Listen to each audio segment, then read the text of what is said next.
When I'm talking to small business owners about including a sales analysis in their monthly board pack or their monthly reporting pack, they often get confused firstly as to what to track and what to include in it. So I always break it down into these three areas, and I've got some suggested KPIs of what you can track to make sure that each one is staying on track.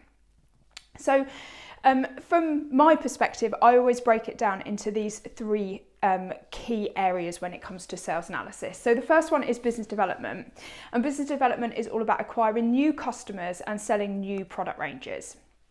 So when we're talking about business development, some of the key statistics that we could track would be sales that come in from new customers or from new product ranges that we've launched.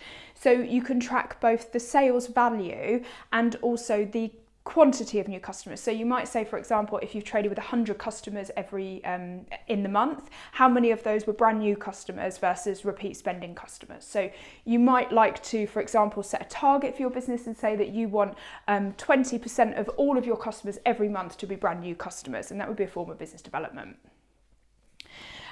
So some key things that you would also keep track of when it comes to business development is sales pipeline and lead generation, because we're talking about new customers and new product ranges. So most typically business development comes from new customers, but it can also come from new product ranges as well. So if you launch a new product range, you might then track how many customers buy that product range.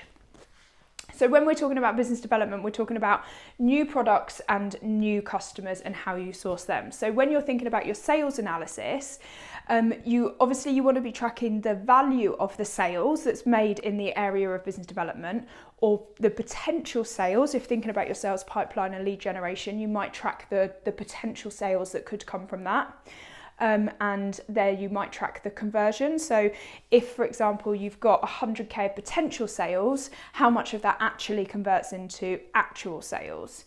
And then also tracking the count of customers or the count of products is very important also. Count of sales orders, all of those types of things that really help paint the full picture of what's happening in the business development area. So the next area of sales that we also track would be around sales or account management. And so what we're talking about here is our existing customers, and what we want to do is we want to maximise sales to our existing customers. So when we're looking at that, that's why it's really important to break it down from here, because this is new customers and this is existing customers. And the key thing that we'd probably be looking at here is the growth. So you can either have a look on a customer by customer basis, or you could have a look at your total sales and say, okay, of these customers that traded with us last year, what value have they traded with this year, and has that gone up? So also thinking about how you can sell more to existing customers is about expanding the product range. So you could, for example, track the number of different products that every customer buys from you. So if you're you might be an online web shop, maybe you sell clothes to customers, and if somebody comes to you and they're typically buying tops from you, what can you do to also make them buy shoes or trousers? So selling different product ranges to the same customer is also another form of this account management. And then another key statistic here is retention, or repeat spend, or return customers, something like that. Whatever the terminology is in your business is okay to use. So this is about how many times can you get this customer to repeat spend with you. Another really good metric that I like to track here is customer lifetime value. So if you have typically a customer buys from you 3 or 4 times, and then you don't see them again, how much do they spend within those 3 or 4 transactions that they make with you? And that would be the customer lifetime value. So if you think about different business models, like if you're if you're a nursery, for example, kids tend to be in nursery for probably 2 to 3 years. So it's how much would they spend with you within that time. And you're obviously, a child has to grow up, it does get older, we're not Peter Pan, so therefore they've got to move on. And so you've got to find ways of maximising that spend within that 2 to 3 year window. For other businesses, like if you think about Waitrose, Waitrose wants to try and get you into their door as young as possible, because potentially you've got 30, 40, 50, 60 years of spending with them, and therefore they're also trying to extend the customer lifetime as well as increase the value within it. So you've got a couple of different ways of looking at that.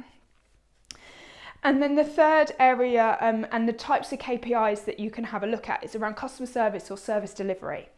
And this is all about, once you've made a sale to a new or existing customer, it's about how you deliver those products to the customer. So thinking about customer service, you're going to be probably tracking your Net Promoter Score. Also, cancellations and returns is really critical as well. Stock availability, all things that sort of lead into the customer experience. Now, the reason why we like to break it down in our businesses into these three areas is because it gives us clarity on what we are really trying to focus on when we're thinking about the right KPI to measure our business performance. But also you can start to see the link between them. So as an example, if you've got a really low Net Promoter Score because you've got a really great sales team that's fantastic at going and developing relationships with customers and upselling and getting really good value sales orders, but then your customer service is really crappy and you're not delivering products to customers, or they're constantly getting damaged in the post or something like that, you're going to have a high cancellation rate, and therefore all of the work that's happening here is a bit pointless. Likewise, if you've got a fantastic business development team that's bringing in new customers and attracting new customers, but then you haven't got stock availability, then you're not going to be able to deliver anything. So these are all interlinked, and that's why we sort of put them under the banner of sales analysis, but then we have these three subcategories when we're deciding on the KPIs that we're going to use.